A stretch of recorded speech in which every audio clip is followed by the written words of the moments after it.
Tapi titik poin ketika Allah ridho dengan apa yang kita kerjakan, apa yang kita lakukan, maka Allah akan tanamkan satu cawan yang luas kandungannya, yang bisa menerima setiap keadaan dengan hal yang paling menyenangkan. Apapun yang kita lihat selalu nyaman, yang kita dapati kita ridho dengan apa yang Allah berikan. Keadaan itulah yang oleh Nabi itu diungkapkan dengan komen yang sangat simpel tapi dalam isinya. Kata Nabi, ajaban di amril mu'min. Orang beriman itu kalau benar imannya, maka kehidupan itu mengagumkan. Bila dia mendapatkan kesuksesan, dia iringi dengan kesyukuran, sehingga sifatnya tetap proporsional. Dia sukses tapi ada keseimbangan dengan syukur, sehingga tidak berlebihan menyalurkan kesuksesannya itu, dan dengan sifat berlebihan itu hanya memberikan beban pada dirinya. Saya pernah sampaikan kan, di kesuksesan itu identik dengan gaya hidup. Rumus gaya di fisika itu kan selalu F1 banding lurus dengan F2. Apa yang didapat itu yang keluar. Tapi orang tidak boleh lupa bahwa F itu selalu berbanding lurus dengan P. Gaya berbanding lurus dengan tekanan, hukum Pascalnya. Semakin banyak gaya, semakin tertekan hidupnya. Itu bandingan nilai kehidupannya. Nah, jadi gaya itu diperkenankan, karena itu bagian dari energi. W sama dengan F dikalikan S, hukum energi kan begitu. Jadi hidup nggak mungkin kalau nggak ada energi. Tapi energi yang terbaik itu akan dihasilkan, membawa kesuksesan, kebahagiaan ketika ridha Allah tertanam. Saat dia sukses, dia bersyukur sehingga proporsional. Saat dia merasakan duka pun, dia nyaman karena punya sabar. Nah, sabar itu mahal. Di Jepang ada banjir, itu bisa minta maafnya luar biasa, tak tahan dia bunuh diri. Di kita banjir bisa berenang. Itu gambaran. Cuma kalau nggak seimbang repot juga. Nah, membangun keseimbangan itu butuh konektivitas yang kuat dengan Allah. Konektivitas itulah yang dalam bahasa agama disebut dengan sholat namanya. Ya. Di pertemuan lalu kita sudah mencakup beberapa bagian dari sholat itu. Tapi saya ingin tekankan sedikit untuk menguatkan. Sholat berasal dari kata wasala atau silatun. Dasarnya kata wasala yang berarti terkoneksi dengan kuat, terhubung dengan erat. Kita pernah dengar istilah silaturahmi kan? Ya kan? Kalau kita kumpul, bahasa kerennya saya mau silaturahmi kan? Tapi goalnya tercapai nggak? Ya, silaturahmi itu kan dari kata silah, terhubung dengan erat, rasa sayang dan perhatian. Sehingga parameternya itu bukan saat datang. Kalau datang kita nyapa wajar karena orangnya ada. Tapi kalau berpisah kita masih ingat, masih peduli, masih mendoakan, masih ngontak, itulah silah namanya. Di setiap keadaan kita masih terkoneksi. Keadaan kita yang terhubung dengan Allah, sehingga di setiap tempat kita diperhatikan, di pekerjaan kita dibimbing, di rumah tangga kita diiringi, sehingga semua berjalan mudah dan membahagiakan. Yang melatih kita untuk terkoneksi sehingga nggak putus dengan Allah, itulah yang disebut dengan sholat. Sehingga goal dari sholat itu adalah membangun konektivitas kita dengan Allah yang kuat. Itu yang dimaksud di Quran surah keempat An-Nisa di ayat 103. Fa'idha qadaytumus sholata, maka jika anda telah tuntas mengerjakan sholat, fadhkurullaha. Ukuran keberhasilan sholat anda itu ketika anda merasakan konektivitas dengan Allah mulai nyambung. Qiyaman, jalannya ingat Allah. Sehingga kalau orang jalan, bekerja di apapun, saat dia ingat Allah, dia bisa memfungsikan tubuhnya sehingga tidak mengerjakan apa yang Allah tidak sukai. Gak akan mungkin anda melihat sesuatu yang tidak Allah senangi dalam keadaan yang sama anda ingat Allah. Gak akan mungkin melangkah pada tempat yang salah saat ingat Allah. Dan itu tidak mudah, karena banyak orang keluar masjid pun setelah selesai sholat masih tertukar sendal. Padahal kalau dia ingat Allah, nggak mungkin itu terjadi. Itu pelajaran dasarnya. Wa qu'udan wa ala junubikum, baik itu duduk bahkan sampai berbaring, ada koneksi.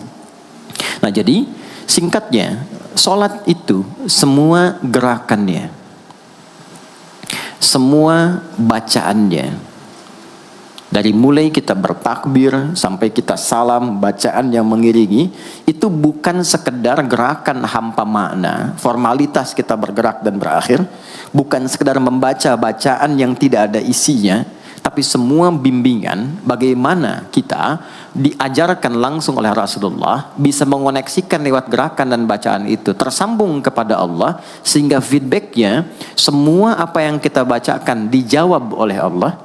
Semua gerakan yang kita lakukan ini hakikatnya bimbingan tentang inti kehidupan kita. Jadi di sholat itu ada bacaan, ada gerakan, ada hikmah, ada maknanya semua. Jadi bukan kita takbir begini hampa saja.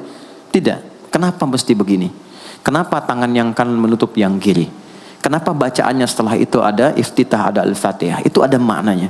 Dan dahsyatnya semua profesi-profesi sahabat dan generasi setelahnya yang belajar dengan benar tentang sholat ini, itu semua merubah hidupnya jadi lebih sukses dari apapun yang mereka pilih dalam menjalani hidup.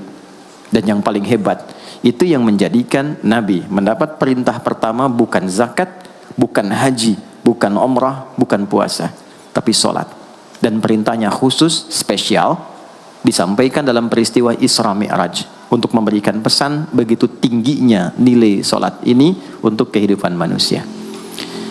Mohon izin maaf bagi teman-teman yang baru bergabung, supaya tidak banyak mengulang, teman-teman bisa cek kembali di pelajaran sebelumnya. Kita kemarin telah selesai di pembahasan iftitah dengan tangan kanan meletakkan di punggung yang kiri, lalu kemudian diletakkan di atas dada seperti ini. Kesimpulannya adalah, saya cepat saja, dari mulai kita bertakbir, kalau ingin terkoneksi dengan Allah, maka fokuskan diri kita untuk tersambung. Buang urusan dunia semua ke belakang. Jangan bawa dalam sholat. Kalau ingin kita tersambung dengan Allah, tepikan yang lain, hadapkan diri kita, pasrahkan. Hanya Allah yang tinggi, yang agung, yang istimewa. Kalimat agung, tinggi, istimewa itu disebut dengan akbar. Maka kita ucapkan Allahu Akbar. Kita buang semua urusan dunia ke belakang, pasrahkan diri kita, hadirkan sekarang hanya Allah yang agung saja. Itu poinnya. Kenapa problemnya tidak sedikit orang sholat itu sulit menemukan kekhusyuan? Karena dia bertakbir masih membawa dunia. Dia tidak sholat dengan memahami gerakan takbirnya. Dia jadikan sebagai formalitas. Apakah benar? Secara fikih benar. Gugur kewajiban, dapat pahala sesuai keikhlasan, tapi value dari sholat yang mahal itu nggak dapat. Itu poinnya. Buang semua urusan dunia, kemudian tambatkan diri kita hanya kepada Allah. Dan uniknya kata Nabi, di fase itulah setan mulai bertugas yang mengganggu kita, supaya kita tidak fokus untuk memahami dan melakukan apa yang kita baca dan kita gerakan. Ada setan khusus menggoda orang sholat, namanya khanzab. Nanti ada 9 jenis setan yang detil tugasnya itu berada di sekitaran kita. Mungkin satu kali Mas Baim kita belajar tentang fikih setan. Belum pernah ada kan ya? Anda kalau kesini cuma tahu jalan yang lurus, nggak tahu macetnya, nggak tahu lubangnya, sulit menghindarinya. Kebanyakan orang belajar tentang malaikat tapi nggak belajar setannya, sehingga nggak tahu setan apa yang sedang memprovokasi dirinya. Di Quran, malaikat disebutkan 88 kali, setan disebutkan 88 kali. Kalau kita cuma dengar motivasinya, nggak tahu provokasinya, kita nggak tahu bagaimana cara menghindari yang ini. Itu poinnya. Khanzab itu, dia menggoda orang sholat, dimulai dari takbir.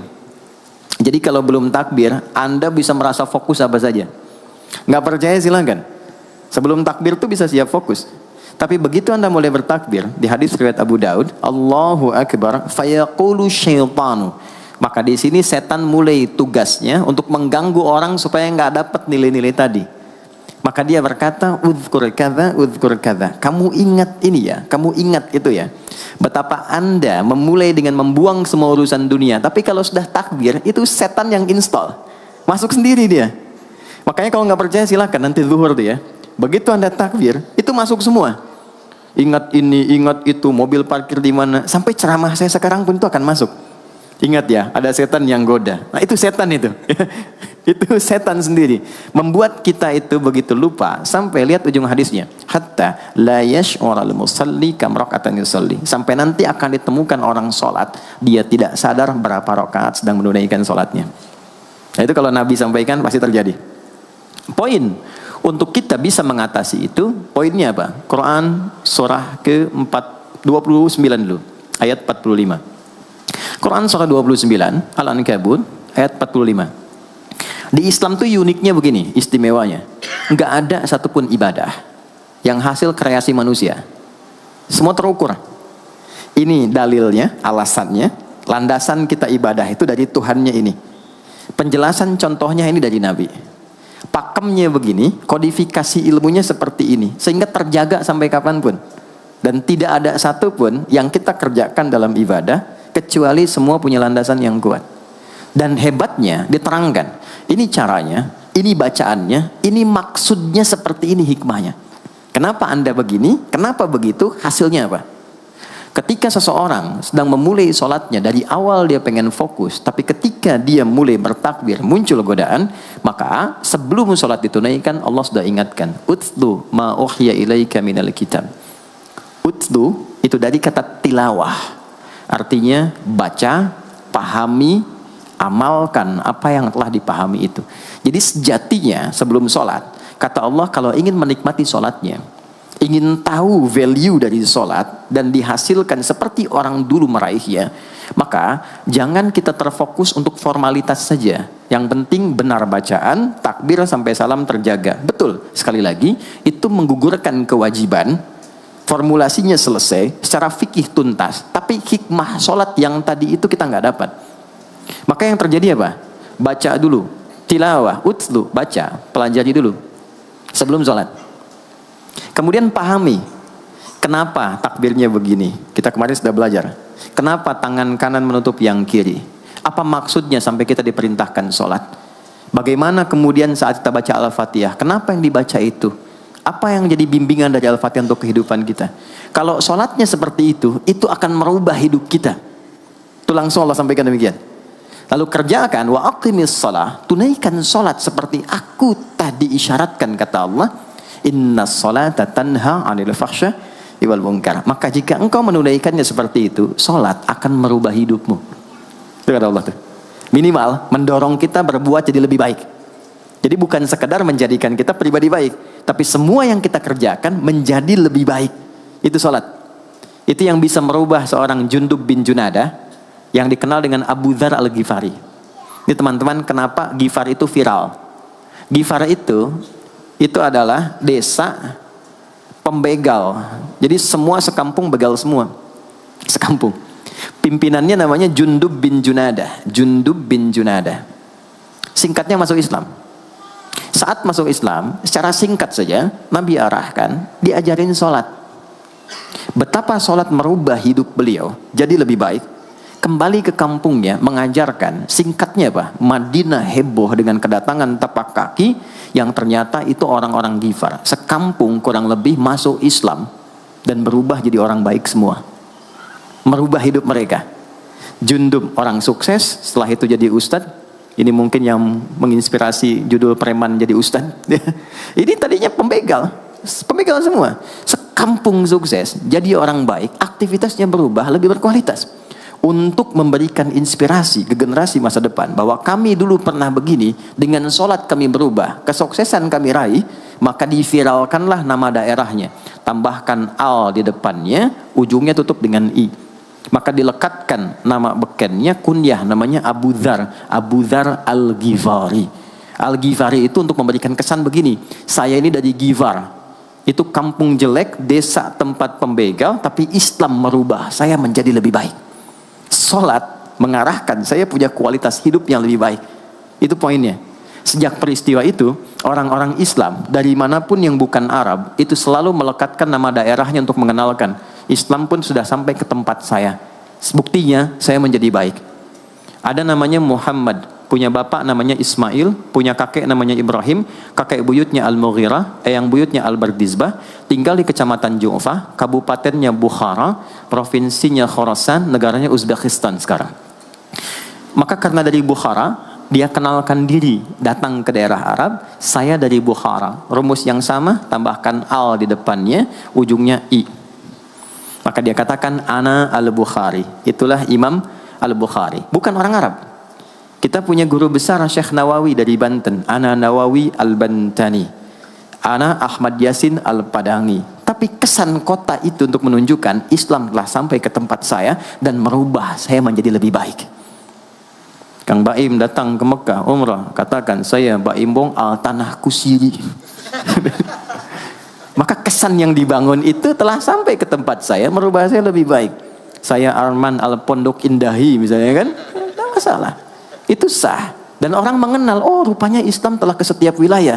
Tapi value-nya sampai enggak. Jangan cuma kita katakan saya dari fulan, saya dari tempat A.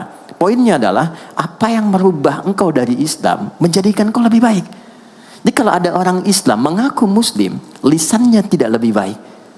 Maaf sekali, telinganya mendengar tidak yang baik, perilakunya kurang baik, maka dipertanyakan klaim keislamannya. Sudah sejauh mana saya mendapatkan keberkahan dari Islam itu? Itu yang menjadikan kenapa sholat paling pokok dipaksa kita wajib, bukan karena sujud rukuknya. Anda tidak sujud pun tidak akan menurunkan status Allah sebagai Tuhan, tetap Tuhan. Tapi ternyata ada value besar yang dengan kasih Allah diminta kita sholat supaya kita minimal jadi orang baik dan sukses dalam hidup.